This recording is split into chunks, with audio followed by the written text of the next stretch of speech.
Es ist die Nacht vom 10. auf den 11. Mai 2014. Ihre Nacht.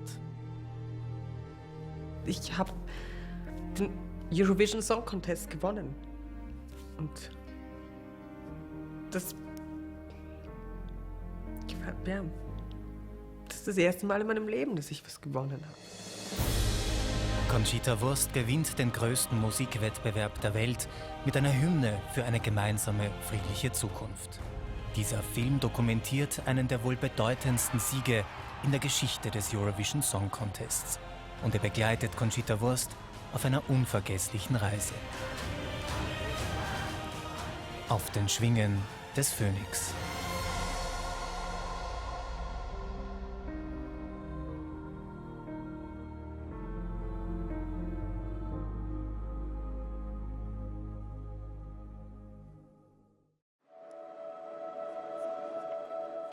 Kopenhagen. Kein Morgen wie jeder andere in der dänischen Hauptstadt.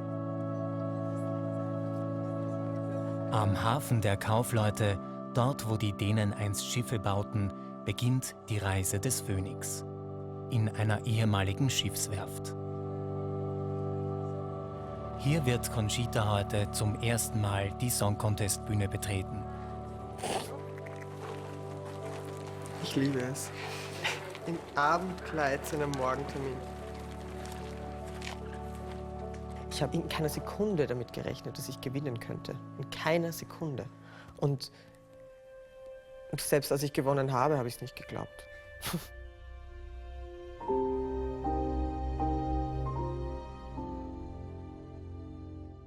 Jetzt gilt es, sich auf den nächsten Schritt zu konzentrieren. Auf den großen Schritt, auf die Song-Contest-Bühne. Au! Wir haben da ja irgendwie so herumgeblödelt. Aber ich war schon sehr nervös.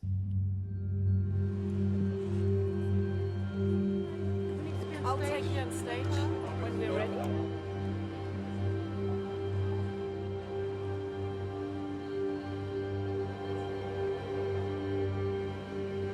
Dann stand ich auf der Bühne und dann ist man für ungefähr 5 Minuten so ganz alleine. Es ist dunkel, es ist diese Riesenhalle und dann gucke ich mich so um und denke mir, jetzt bist du da, wo du immer hin wolltest. Und es war so ein überwältigendes Gefühl, dass ich wirklich zu tun hatte, nicht zu weinen. Und das war wirklich hart. All right, everyone. Samai from Austria. Rise like a phoenix. Das war wohl einer der eindrucksreichsten Momente der Song Contest Zeit. 3, 2, 1, go. An Conchitas Auftritt arbeitet ein ganzes Team bereits seit Monaten. Es geht um die alles entscheidenden 3 Minuten auf der großen Bühne. Nichts wird dem Zufall überlassen. Haare, Make-up, Kostüm, jeder Blick, jede Bewegung muss sitzen. Der Wind war einfach viel zu stark beim ersten Durchgang. Ich dachte wirklich, meine Haare liegen gleich in der Ecke. Und das ist bei mir nicht unrealistisch. Also ich wollte gar keinen Wind haben. Sie haben mir gesagt, sie würden mir wirklich Wind anraten, aber eben nicht so viel. Und das sind so die Kompromisse, auf die man dann eingeht. Und im Endeffekt hat sie, glaube ich, ganz gut funktioniert. Bereits vor ihrem Sieg beim Eurovision Song Contest ist Conchita Wurst in Kopenhagen die Nummer 1. In der Gunst der internationalen Medienvertreter. Ich liebe es, Leuten zu erklären, worum es mir geht. Ich liebe Aufmerksamkeit. Also darum machen wir Künstler auch das, was wir tun, unter anderem einfach, weil wir das brauchen. Diese Möglichkeit, ganz viele Leute zu unterhalten. Ob ich jetzt auf der Bühne stehe und die Leute unterhalte durch Singen oder in einem Interview mit den Journalisten scherze. You got a hilarious question yesterday that I just have to repeat here. How long do you take in hair and makeup? Oh, yes. I said, I don't know because I'm not in the room when my hair is done. So. Conchita gibt hunderte Interviews und lässt dabei keine Gelegenheit aus, ihre Botschaft zu verbreiten. Ich mache das in erster Linie einfach, weil ich will, dass sich etwas verändert in unserer Gesellschaft und weil ich möchte, dass einfach mehr Respekt in unserer Gesellschaft Einkehr findet. Und Ich mache das nicht, um jemandem zu gefallen, weil ganz vielen gefällt das eben auch nicht, was ich tue. Ich mache das, weil ich es will. Egal wo Conchita in diesen Tagen erscheint, die Diva steht im Mittelpunkt. Doch wie wird Europa auf die ungewöhnliche Song-Contest-Teilnehmerin aus Österreich reagieren? Wird Conchita Wurst heute Abend den Einzug in das Song-Contest-Finale schaffen? Heute geht es im Semifinale um alles oder nichts.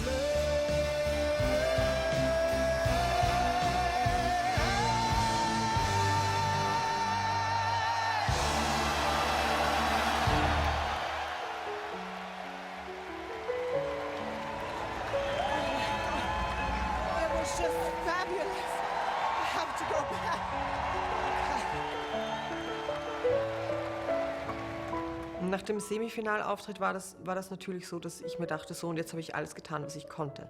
Jetzt muss ich nehmen, was passiert, und war dementsprechend auch erleichtert. Und ich glaube, das war das erste Mal, dass ich irgendwie einen Schluck Champagner hatte, und dann war ich auch wirklich wahnsinnig gut gelaufen.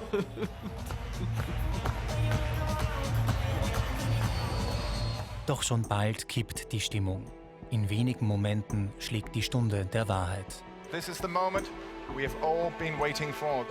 Gelingt Conchita der Einzug ins Finale? Switzerland, La Suisse.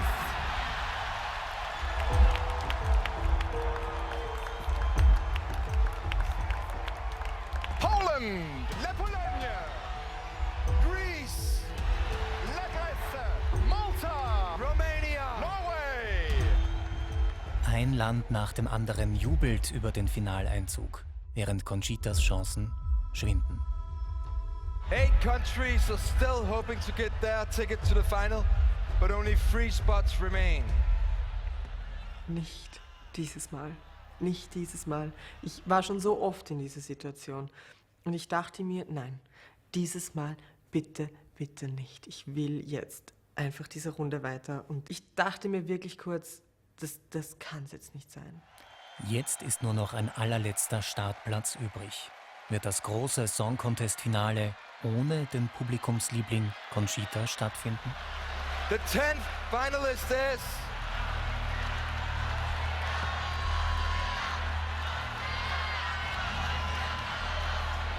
Austria!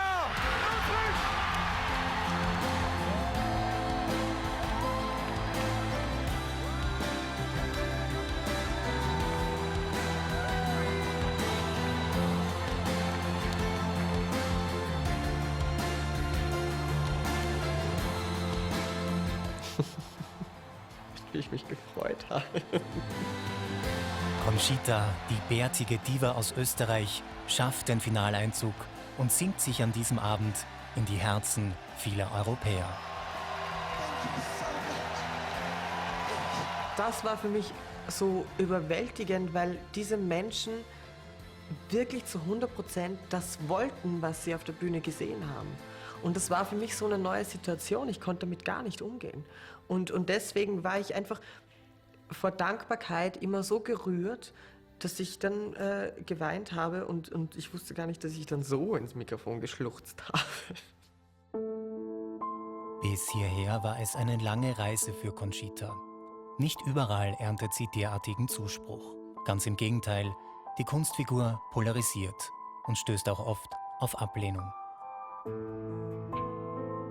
Ich glaube, man macht sich lächerlich mit einer Frau mit Bart, wenn man die als Repräsentanten für ein Land in ein anderes Land schickt. Im Internet schlägt Conchita nach ihrer Nominierung als Starterin für den Song Contest neben Begeisterung auch eine Welle des Hasses entgegen.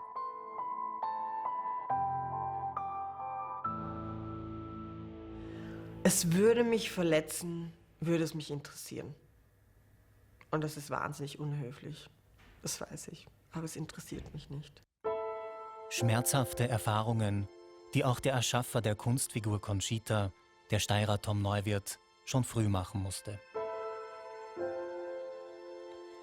Er entwickelt schon als Kind eine facettenreiche Persönlichkeit, die sich zugesteht, sie selbst zu sein. Oft ausgelacht, ausgegrenzt. Die Situationen sind schlimm, und das kennen wir alle in allerlei Hinsicht. Aber Zeit heilt alle Wunden, und danach lernt man was draus. Sind es diese Verletzungen, die Tom Neuwirth antreiben, mittels Conchita die Stimme für eine Zukunft ohne Hass zu erheben? Wir alle erfahren in unserem Leben Dinge, die wir lieber sein lassen würden, wenn wir es uns aussuchen könnten. Aber so spielt es nun mal nicht. Und ich bin dafür wirklich dankbar. Ich weiß nicht, wie ich heute wäre, hätte ich ein unbeschwertes Leben gehabt. 2011 erweckt Tom Neuwirth die Kunstfigur Conchita zum Leben. Ich muss dir ehrlich sagen, ich weiß nicht genau, ob du Mann oder Frau bist, aber du bist ein... Von nun an schenkt Conchita Hoffnung. All jenen, die sich eine offene, tolerante Gesellschaft wünschen. Ich glaube einfach daran und ich muss daran glauben, dass wir einfach in eine Richtung gehen, in der es besser wird. Mit ihrem Auftritt im Semifinale des Eurovision Song Contests wird Conchita einem Millionenpublikum bekannt. Und an diesem Abend für viele bereits zur Ikone. Vor allem die Schlusspose ihres Bühnenauftritts brennt sich in das kollektive Gedächtnis ein. Das war für mich das logische Ende. Einfach dort zu stehen. Ich glaube, Celine Dion hat das mal gemacht. Und von der habe ich mir das abgeguckt. Das ist nicht meine eigene Idee. Manche Fans erkennen in der Schlusspose gar eine religiös anmutende Ikonografie. Conchita, ein Messias? Ja, der religiöse Zugang kam doch immer sehr, sehr oft. Der ist von mir nicht gewollt. Also das ist einfach die Assoziation der Menschen und dabei muss man es auch belassen, glaube ich. Den Vergleich mit Jesus kennt jeder Mann mit langen Haaren und einem Bart. Aber nichtsdestotrotz bin ich immer noch Conchita und nicht mehr und nicht weniger.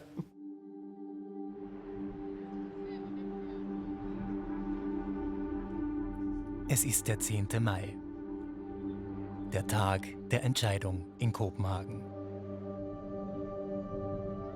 In wenigen Stunden beginnt das Finale des Eurovision Song Contests.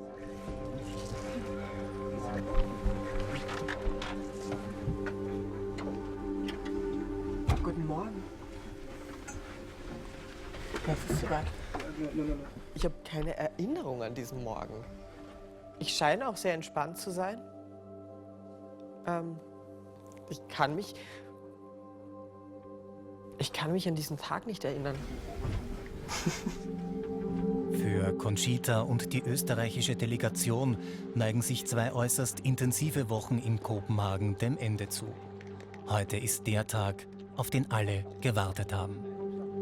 Das ist einfach großartig. Das war hier, die letzten 10 Tage war das einfach unglaublich. Es wird ihr so viel Liebe, Respekt und Toleranz entgegengebracht. Genau das, was sie ihnen gibt, bekommt sie jetzt auch zurück. Good luck, Conchita. We love you. Mwah. Good luck, Conchita. Tausende Song-Contest-Fans aus der ganzen Welt strömen an diesem Samstag in eine stillgelegte Werft am Hafen von Kopenhagen, um gemeinsam zu feiern.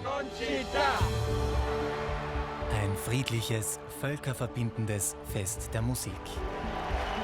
Europe, are you ready to join us? Der Beginn eines musikalischen Feuerwerks, auf dessen Höhepunkt alle gespannt warten.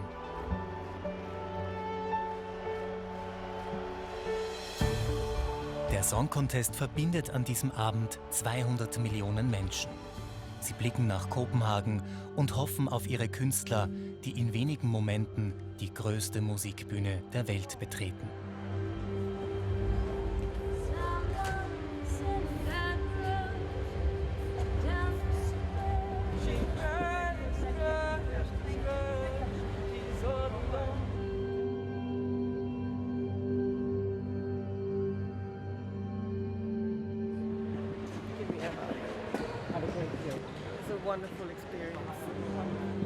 Es sind die letzten ruhigen Momente für Conchita. Die letzten Minuten bis zum Auftritt ihres Lebens. Ich hatte fürs Finale den Vorsatz, Spaß zu haben und es zu genießen. Und das habe ich auch gemacht. Daumen halten, gelingt die ganz große Sensation. Start Nummer 11, Österreich.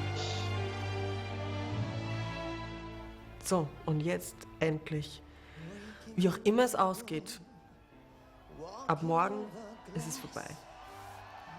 Habe ich gedacht. Im Finale, ich war einfach so entspannt.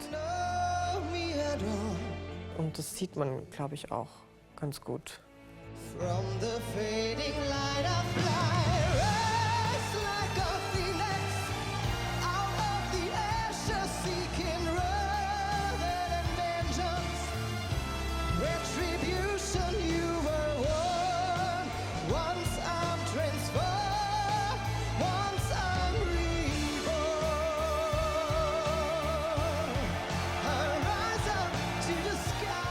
Rise Like a Phoenix ist ein Liebeslied, aber auch eine Hymne für ausgegrenzte, unterdrückte Menschen.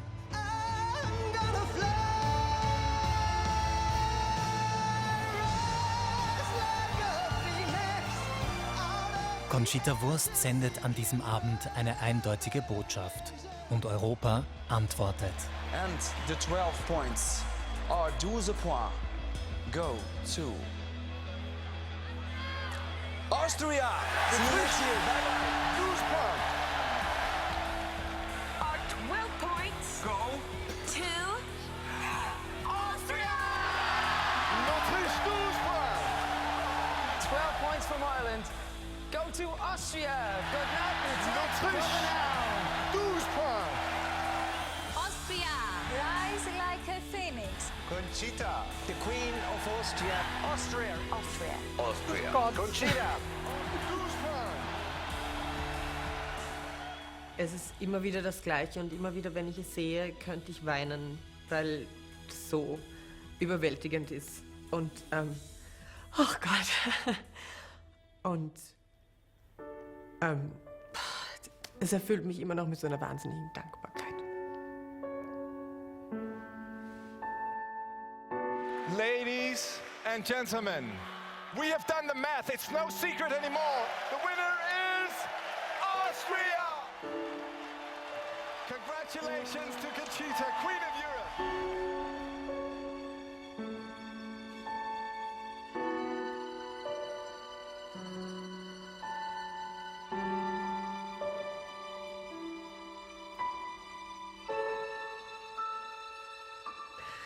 Und da habe ich dann den Song Contest gewonnen.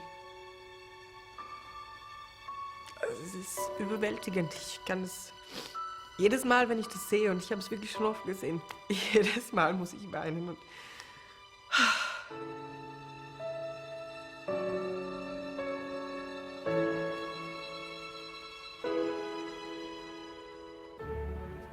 das,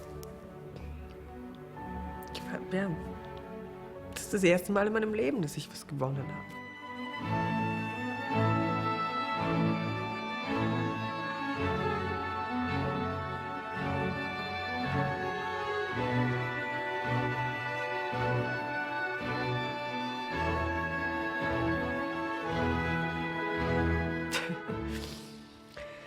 Ach Gott, ob ich das jemals verdauen kann.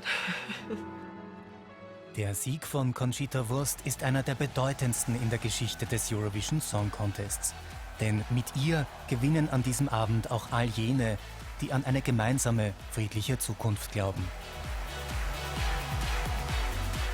Freunde von mir waren natürlich nicht mit, die haben sich das hier angesehen und waren glücklich und haben geweint und haben gefeiert und dann fragt eben die Moderatorin, ob ich denn noch was sagen möchte und meine Freunde dachten so, nein, sie kann doch jetzt nicht reden. Do you have any words at all? I do. Dann sage ich, yes, I do.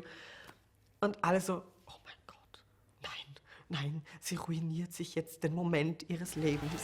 This night is dedicated to everyone who believes in a future of peace and freedom. You know who you are.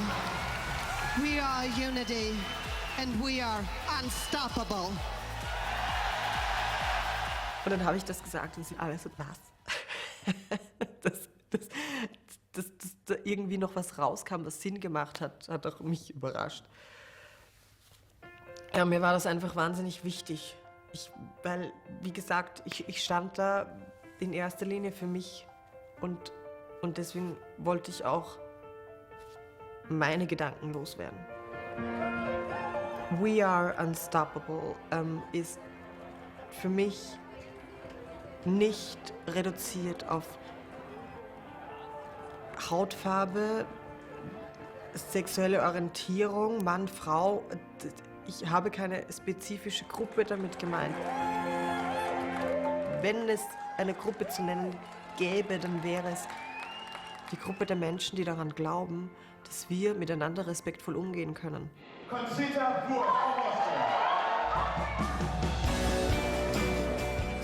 Die Welt hat einen neuen Star und feiert ihn. Für Conchita selbst bleibt in dieser Nacht allerdings kaum Zeit, ihren Triumph zu genießen. Auf sie warten turbulente Stunden. An diese Busfahrt kann ich mich erinnern. Weil ich mir noch gedacht habe, ist das jetzt das ESC-Gewinner-Standardprogramm, das wir da jetzt bekommen? Rein in den Bus, Champagner und ab in den Euroclub, das dachte ich mir noch. Ist es das Einzelmenü? Im Kopenhagener Euroclub feiern die Fans von Conchita ihren Triumph bereits seit Stunden. Sie feiern den Sieg der bärtigen Diva aus Österreich, die viele hier von Anfang an unterstützt haben.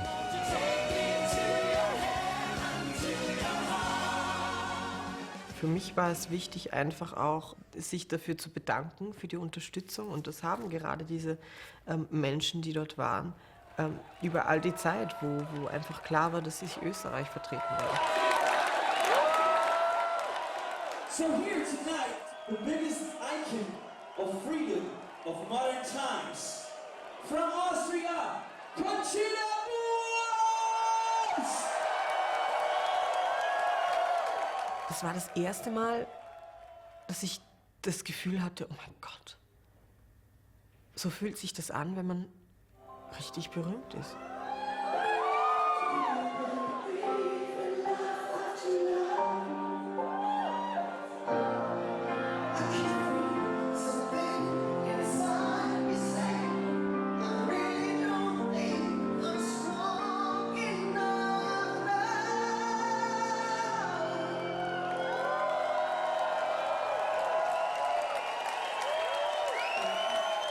See you in Austria. Enjoy it. Thank you so much. Good night, everybody. Thank you. In dieser Nacht holt Conchita Wurst den Eurovision Song Contest nach Österreich, wo sie in nur wenigen Stunden ankommen wird.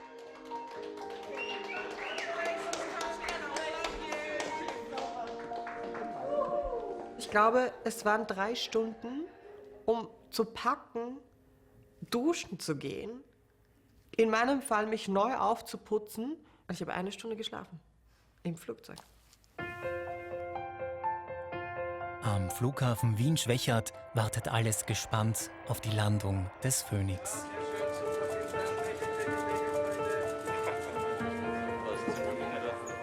Nach einer langen Reise ist Conchita endlich zu Hause angekommen.